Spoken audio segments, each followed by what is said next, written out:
going on, guys? It's Monk Fantastic here and welcome back to another video. It's the first video of FIFA 23. It has been stressful doing this video. With schoolwork going on at the same time, hasn't been the most fun. I do art, so I've got a lot of fun there. Didn't help as well that servers were down for part of day one of early access, and yesterday I had so many error issues with the anti-cheat, I was quite literally blowing my brains out. It was stressful, but I've been able to use other people's accounts. Thank you so much to Sean. He let me go on his account. I'll put his... I think he's still got Twitch. I don't know if he streams anymore. Haven't really kept tabs on it. But I'll put his Twitch in the description. I just want to say thank you because he let me go on his account and he tested these tactics for me. So, yeah, I've got to give him a major thank you for that. The tactics, I know they work. He's shown me the gameplay of it. I was watching him on a FaceTime call whilst he was playing, so I know they work. I tested several different variations of it, and this is the best one that he used. And yeah, here it is. It's the 5-1-2-2. I know it looks a bit ratty with a CDM and two centre mids with the 5 back, but I can assure you it plays a lot more attacking than you're probably thinking because it looks like it sits back with a 9 back with your 2 attackers up top.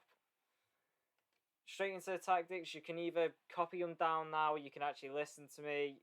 I'd prefer you to listen rather than just copy them down. 1, because it gets my time up.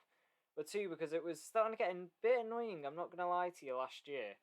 When I was having people asking me how to use certain tactics, like the 4-2-2, because they'd copied down the tactics but didn't listen to how to play it. So they were trying to use it in, say, a counter-attack sense when you were meant to be playing as a tiki-taka or a high press.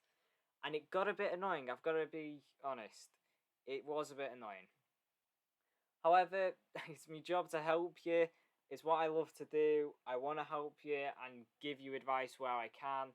So please, if you do have any concerns, Twitter and Instagram are always open. You can comment on the videos. Reach out to me in any way you feel fit, and I'll do my best to respond within an hour or 2.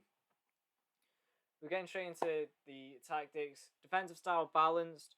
What we found when Sean was using tactics were, because so many people are trying tactics themselves, you can't use a specific defensive style because one game it will work, the next game it will be completely useless, but the game after it will work again. You can't stick with one whilst people are testing tactics for the next week and a half. It's really just going to be hit balanced and hope for the best and see if you can counteract what they're doing. So I'm sorry I can't help you with that one, but it's how it is at the start of every FIFA. Everyone's trying tactics, everyone's trying to see what works for them. So you're just going to have to work around it and try counteract it however you can with situational choice. The width on the defense is 35. This is because you want to keep it narrow. From what we found was people with St. Maximum and Usman, Ansane, Nabry, players like that, fast, skillful, smaller players, they were trying to just skill straight through everyone. And it is good to do that if you have those cards. But if you've got this formation, you've got it on a 35 width, you've got about 7 players all in close together. So if they get past 1, there's another 4, another 5 that they've got to get past. And rarely, if ever, did they get past them. I think I only saw Sean concede about 4 times in 10 games. It really was. They couldn't get through it. So it gives a good defensive block and a good defensive wall. The depth is 55. This keeps it a bit more aggressive. This is the more side that isn't park the bus in a sense. And it doesn't take away from the defensive wall. However, it gives you that ability to have players slightly further forward. So the likes of Thiago and Hoffman, for me, they're not going to be sitting back in the defence line. It's not going to be a 6 centre-back line. They're going to be staying forward. And Thiago and Hoffman, when I tell you the instructions, they're going to be quite far forward.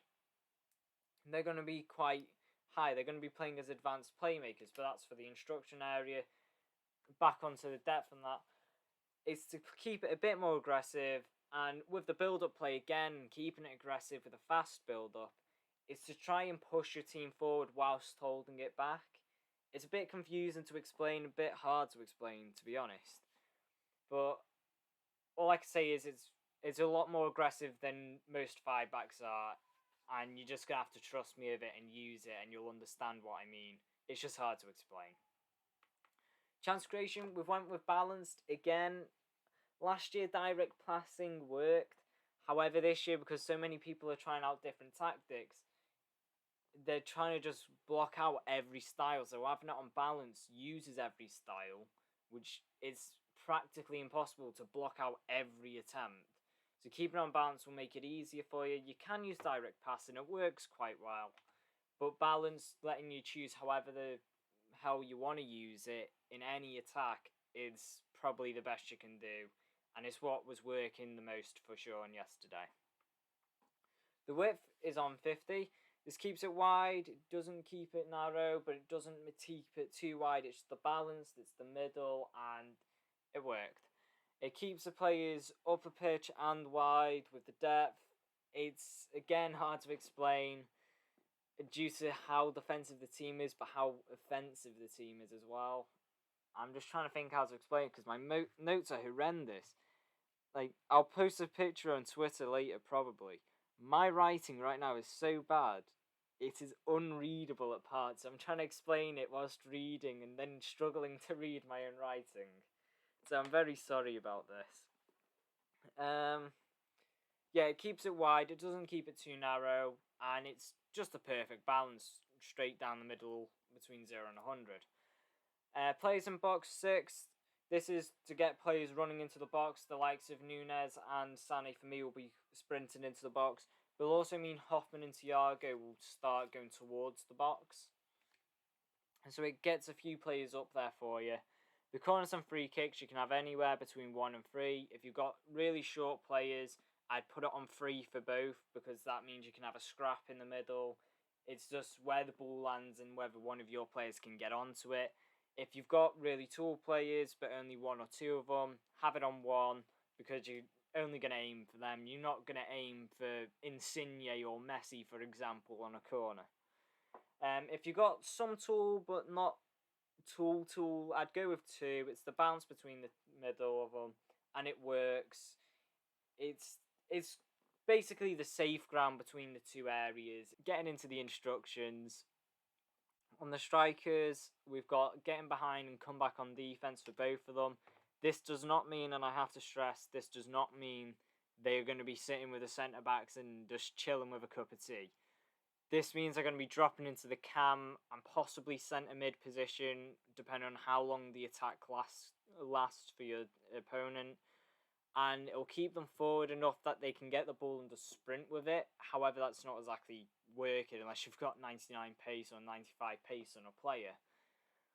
But it means they'll stay high, but they won't stay too high that it's impossible to get the ball to them. Moving on to the centre mids, we've got stay in the box for stay on the edge of the box, not stay in the box. Stay on the edge of the box for cross and cover wing for both of them. This means they're going to be covering the wide players, and I'll explain what I mean by covering the wide players when I do the left and right wing backs. But it will keep them going. Sorry, my notes. I'm absolutely hating my own notes, and I'm close to ripping this paper up because I cannot read my own notes. Honestly, I'm gonna start learning how to write properly. This is disgraceful. Right, I've just spent about 45 seconds reading my notes again. So stay back on. Stay back. Stay on the edge of the box. Christ, I'm getting so confused right now. Stay on the edge of the box for cross. It means they're going to be getting forward, but they're not going to get too forward. They're going to stay as the playmaker and the long shot. The likes of Kevin De Bruyne are perfect for this. If you get Yaya Toure when he comes out, you're going to have a field day with people. But this is the perfect position. You'd preferably want someone with high medium or medium or the best preference of high. Renato Sanchez, again, he's solid for this. I was using him before. Good for this. Why do I keep saying I was using him? Sean was using him before.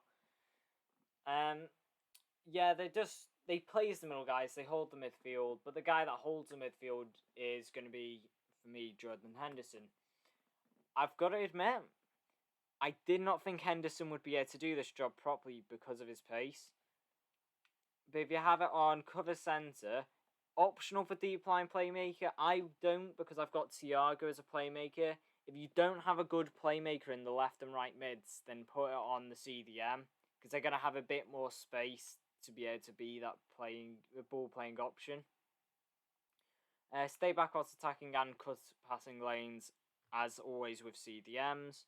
It stops the overload with the defense, because if they've got, say, the 4-2-3-1, it's going to prevent them just running forward and barging through everyone. Yeah, so it stops your overload and holds the midfield, also stopping counter attacks, because he's going to be in the middle just covering everything. Moving on to the left and right wing backs, you've got join the attack and overlap. This basically means they're going to play in left as right mids throughout virtually all the game. It's only on the defense when they're going to be sitting back and holding the back line that they're going to be defensive. This also means your left and right centre backs, they need to be able to have some sort of pace, at least 70. If they don't have that, you need to change them. But to be fair, if the centre back doesn't have 70, question is, why is he in your team? But yeah, they need to have at least 70, and they've got to be able to play wide, have decent enough passing. Romero, for me, his passing isn't the best, I've got to admit. But for some reason, he's good on the ball in game. Plus, he just runs through and backhands people. The amount of times that Erling Haaland has versed me and I've just put Romero into the middle to backhand him, it's worked great. However, that's all the instructions for you. I'm sorry this video was dragged out. I was genuinely struggling to read my own notes. From now on, I'm going to write them up on a computer and read them off the screen, because that was disgraceful.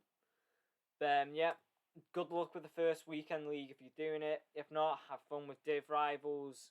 Co-op cross-platform it's finally here. We can have fun with our friends on different platforms like PlayStation and Xbox if you're on PC. And yeah, have fun. FIFA 23, the full release is, I think it's tomorrow. I don't know. I got the early access, so I didn't really pay attention to that. I think it's on the 30th. But yeah, have fun, enjoy, and yeah, I hope the tactics work for you. But other than that, I'll see you all next time.